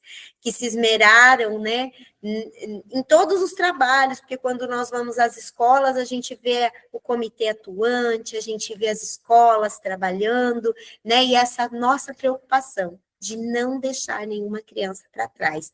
E o Flávio está aqui com a mãozinha levantada, acho que querendo falar alguma coisa. Flávio, seja bem-vindo.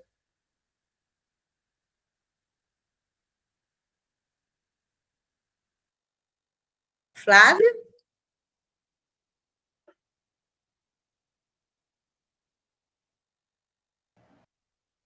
Acho que ele apertou por engano. Silvia? Então, olha, vocês foram falando, eu fui anotando algumas coisas aqui. Primeiro, uma provocação, que é assim, né? A secretária Dulce retomou o tema do Enem, né, na redação. E eu vi algumas provocações nas redes sociais muito interessantes, para a gente pensar mesmo. Nós, enquanto professores e professoras, nós estaríamos bem preparados para fazer uma boa redação com aquele tema? Que essa também é uma provocação, né, interessante, porque, assim, ninguém ensina aquilo que não sabe.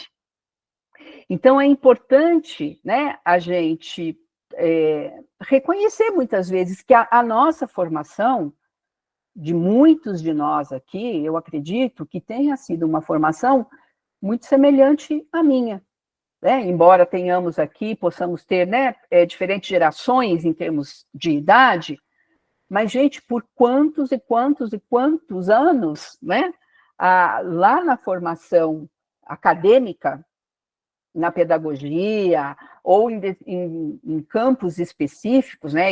A minha primeira graduação foi em História, eu não tive esse conteúdo. Eu não tive. Então, muitos de nós que estamos hoje na ativa ali na sala de aula, não teve na sua formação acadêmica, né, esses conteúdos para agora poder ter um repertório, né, bem construído, para partilhar isso com os estudantes. Então, legal, a gente está, né, identificando aqui uma defasagem, um problema.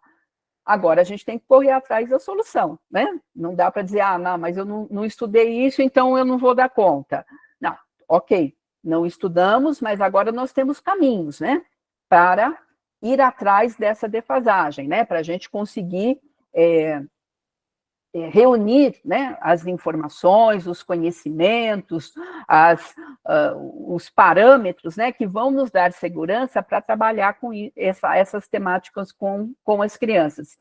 E a fala, tanto da Ligiane quanto da Graziella, né, as falas anteriores, me remeteram também à importância de nós termos uma segurança de transitar em relação a esses temas. Isso é muito importante, gente, porque são temas mesmo sensíveis, né? São temas polêmicos, porque eles estão imbricados numa série de valores. São valores sociais que vêm há muito, né? E são valores carregados também de ideias, muitas vezes, pré-concebidas. Então, muitas vezes, a gente vai tocar em situações, ou a gente vai tocar em assuntos que, sabe, que vão gerar um certo estranhamento, ou que podem gerar um certo desconforto, ou que podem gerar, né, tensionar, como eu falei naquele slide lá, né, da escola enquanto um espaço de tensionamentos também. Mas quanto mais nós estivermos, eu acho que esse é a ferramenta do conhecimento, ela é poderosa para a gente nesse sentido, né? Porque a gente tendo essa compreensão, tendo essa percepção primeiro da importância e depois com esse rol de conhecimentos, a gente vai conseguir fazer as mediações necessárias. E, por vezes, até ter algumas conversas que talvez sejam mais desafiadoras, né? Com algumas famílias que podem se mostrar mais resistentes, por exemplo, se houver ali um trabalho, um projeto relacionado, por exemplo, às religiões de matriz africana, né? Que essa temática tem sido uma temática que muitas vezes esbarra, né, em resistências dentro dos contextos escolares. Então, isso pode, às vezes, promover uma situação mais desafiadora com as famílias, ou, às vezes, até com profissionais da escola.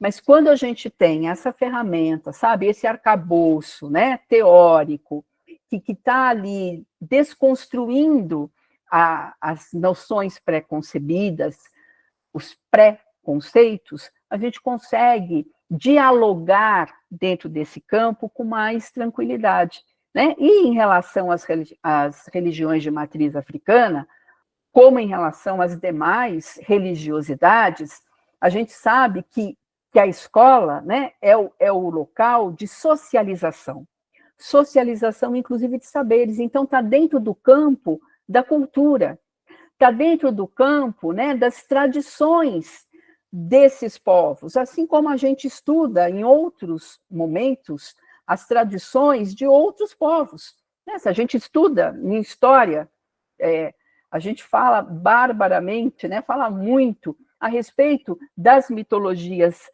eurocêntricas, né, da Grécia, de Roma, de outras perspectivas religiosas. E a gente está dentro do campo da cultura, né? O objetivo ali não é de fazer proselitismo religioso, né, e nem de confrontar fé de ninguém. Então, é dentro, né, dessa perspectiva que a gente também pode atuar. Agora, como é que a gente faz isso? A gente faz isso quando a gente tem segurança. E essa segurança vem de onde? Essa segurança vem do conhecimento, vem das trocas com os pares, né? Vem, no caso de vocês, eu acho muito interessante, desde que a Ligiane me contou, a gente esteve juntas num encontro lá atrás, e a Ligiane me contou dos comitês. Eu achei essa ideia genial, acho isso muito potente, né? A presença desses comitês ali, pensando, né, de maneira mais articulada e de maneira mais focada em relação a esse campo dos direitos humanos. Porque a gente sabe também que o dia a dia da escola nos coloca frente a muitas emergências, a muitas urgências, a muitas questões. Então, eu realmente considero que vocês escolheram um caminho muito interessante para não deixar essa temática escapar, né? De, vamos dizer assim, responsabilizar um comitê, de pensar essas ações e de ali, né, ser o disparador, o multiplicador para os demais membros da comunidade. Então, acho que esse é um caminho extremamente potente, né, que vocês acharam, e volto a reforçar a ideia da Graziella, a importância dos comitês, né, dentro dos seus territórios, porque acho que seria bacana para fazer até alguns momentos de trocas de experiências, né, de compartilhamento de experiências entre as comunidades, mas o quanto é rico também esse momento de a gente estar olhando, cada um está olhando o seu território para ver, bom, olha, isso aqui funcionou muito legal lá, né, foi a experiência da outro grupo que nos trouxe, da outra comunidade foi bacana, mas como a gente pode trazer essa experiência e fazê-la moldada, né, vamos dizer assim, aquilo que o nosso território está exigindo, né, aquilo que é mais pertinente dentro desse contexto. Então, está o tempo todo, né, conectado com todas essas janelas para a gente poder fazer uma atuação que seja intencional, né, que seja permanente, que seja coletiva. E a Graziella também falou uma coisa que eu acho muito importante, e vendo assim, a gente não consegue abraçar o mundo de uma vez só, né? Mas e vendo o que é possível agora? Bom, agora a gente está em novembro de 2024. Então, agora, o que é possível? Não, já vamos olhar para 2025, o que a gente consegue, né? Já se preparar, propor, mudar em 2025. E aí, fazendo constantemente esse acompanhamento, fazendo constantemente a avaliação daquilo que foi feito, né? Se os resultados, se realmente foi feito ou se ficou pelo caminho. Então, é um plano estratégico mesmo que a gente tem que fazer. E nem todas as metas a gente vai conseguir no primeiro ano, né? Então, vão ter coisas que vão ser mais fáceis de serem implementadas já no primeiro bimestre de 2025, tem coisas que a gente vai ter que esperar chegar ao segundo semestre, por exemplo, de 25, mas é muito importante que as unidades escolares já comecem a planejar o seu próximo ano letivo, tendo essa preocupação, né, tendo já essa inquietação da vontade, do desejo e da necessidade de a gente construir e fortalecer uma educação antirracista.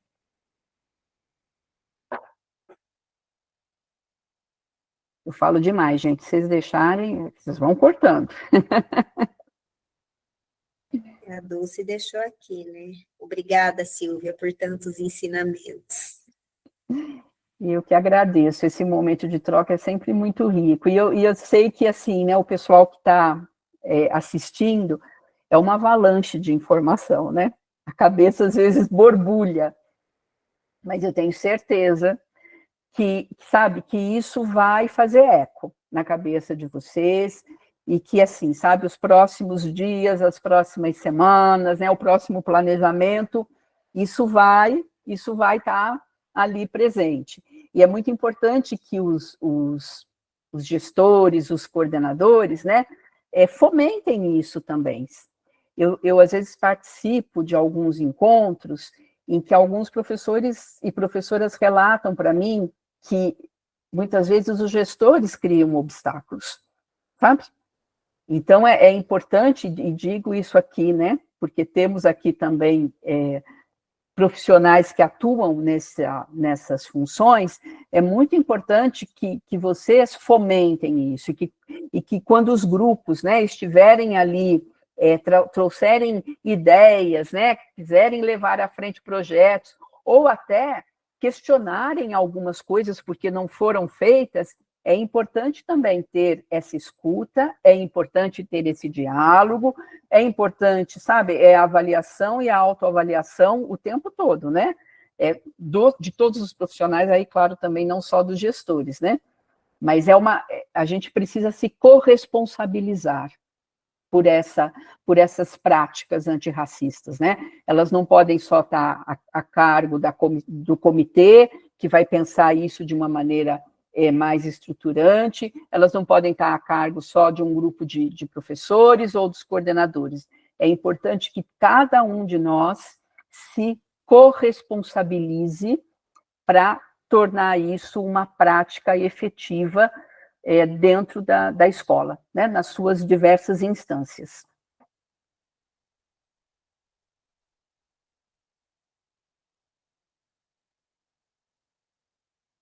Agradecendo aqui no chat, Silvia. Eu estou vindo dar uma olhadinha aqui. E acho que é isso, né? A Patrícia colocou aqui. Quer falar, Patrícia? Quer falar? Pode abrir o microfone, se coloca. Eu sou a Patrícia, professora da Lide Celeste, e foi com uma grata surpresa que eu recebi, né, essa palestra, que, bom, como eu disse no chat, meu lugar de fala é o lugar de uma mulher negra que vivencia o preconceito desde quando eu era criança, né, e eu fui me construindo e fui olhando o olhar crítico, toda essa questão do preconceito, do racismo, de tudo aquilo que eu precisei enfrentar até chegar aqui, perante a pessoas tão ilustres, por isso que eu sou grato. Né? Vou fazer um recorte histórico da minha trajetória, que quando eu estive na Unesp de Presidente Prudente, eu tinha uma professora negra somente, e eu gostava muito das aulas dela, ela dava aula de filosofia. Posteriormente, houve uma depredação do carro dela e outras coisas semelhantes a isso, e ela foi embora. Então, daquele momento em diante, até hoje, eu, professora negra, que passei por isso, que vivenciei isso, estar sentada aqui, ouvindo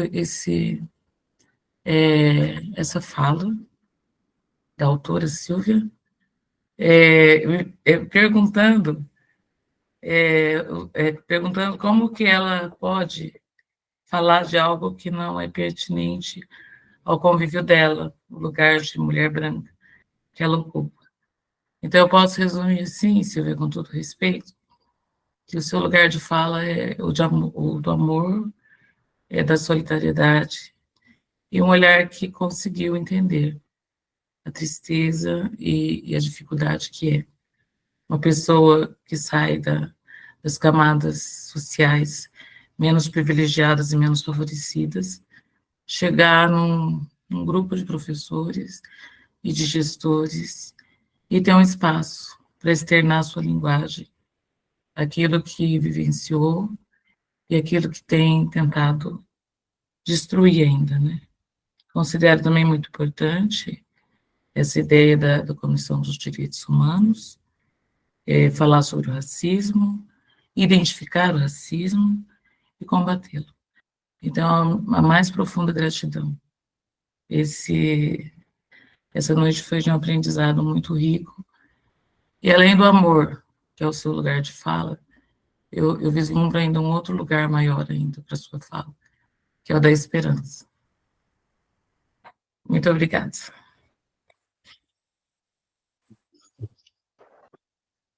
Patrícia, eu que te agradeço. Eu que te agradeço. Viu?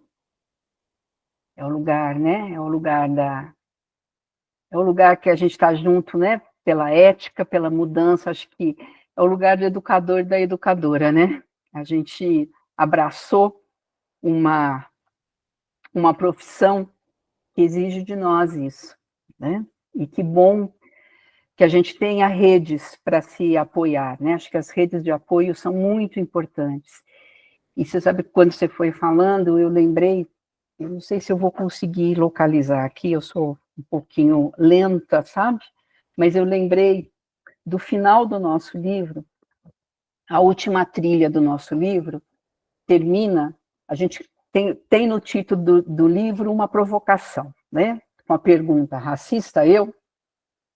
E o final do nosso livro, o último tópico, também termina com uma pergunta. Afinal, por que ser antirracista?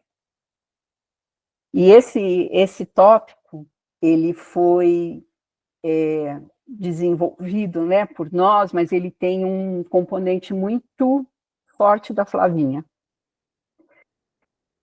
E tem uma passagem que a Flavinha escreveu assim, né, que é preciso ser antirracista o tempo todo, né?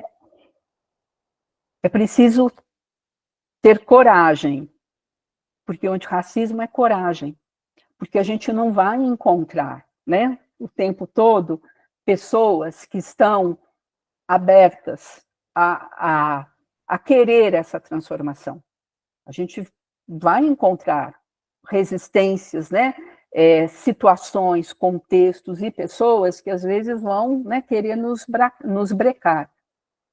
Então, acho que essa questão que a Flavinha coloca, né, ela fala assim, olha, é uma luta incessante, insistente e corajosa. Sem coragem a gente não faz isso. Então, Patrícia, a tua vida, né, ela está atravessada por essa luta incessante, insistente, corajosa.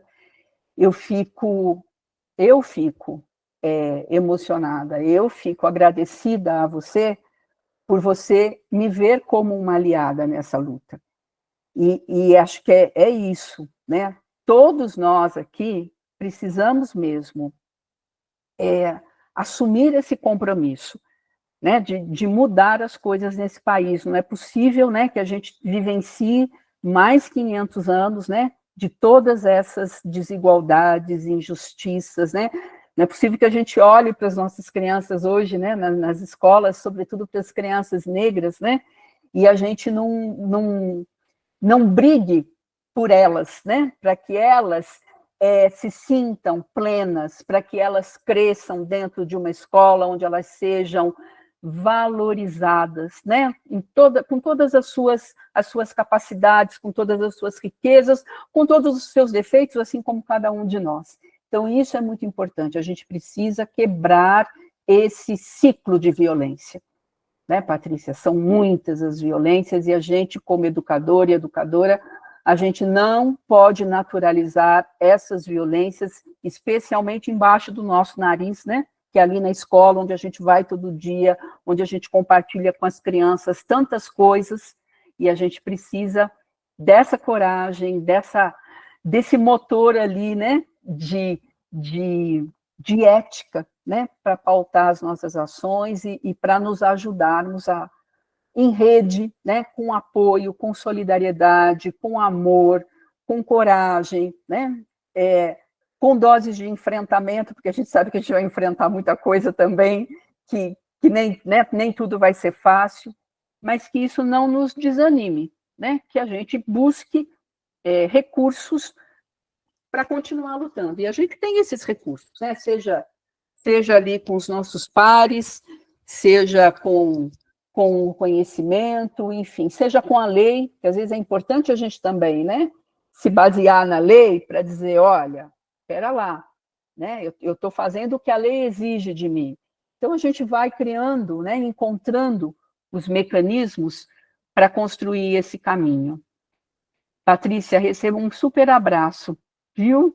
Um grande, grande abraço. E eu fico muito feliz de poder contribuir. E eu espero mesmo que o nosso livro, sabe, seja uma ponte, né, para contribuir. Tem muita coisa importante, tem muita coisa boa circulando por aí, nos vídeos, nos cursos, em literatura. Então, eu fico feliz que o nosso livro esteja se somando, né, a esse movimento todo para fazer a diferença nas nossas escolas. Eu convido todo mundo a pegar o material agora e eu tenho certeza que a gente vai olhar para esse material com um novo olhar, porque o material é muito bom e quando a gente folheia ele, a gente já faz uma viagem. Mas depois da sua fala, Silvia, a viagem é muito mais interessante. Então, assim, muito obrigada mesmo pela sua disponibilidade. Um beijo no seu coração e obrigada a todos da nossa rede que estão aqui também, né, ouvindo você falar de um tema tão importante, mas assim, tão complexo e tão também cheio de preconceitos, né? Então, a nossa rede é um exemplo, né? Os nossos profissionais são muito dedicados e se esmeram para que a gente consiga mesmo que todas as nossas crianças aprendam e consigam ser felizes e romper bastante com esse status quo que está aí, deixando todo mundo na mesma caixinha. Então, muito obrigada. Um beijo no seu coração. Espero que a gente esteja juntinha logo, logo. Eu que agradeço, gente. Um abraço apertado a cada um de vocês, viu? E depois que vocês tiverem acesso ao livro, que lerem, se quiserem escrever para mim, eu estou no Instagram como Sil Panazzo, no LinkedIn como Silvia Panazzo, então a gente pode manter ali contatos e conversas via redes sociais, tá bem? Muito obrigada, gente. Boa noite para vocês. Obrigada. Boa noite. Boa noite, bom descanso. Obrigada, muito obrigada. Obrigada, boa noite. Foi excelente, excelente. Maravilhoso. Obrigada. Boa noite, obrigada.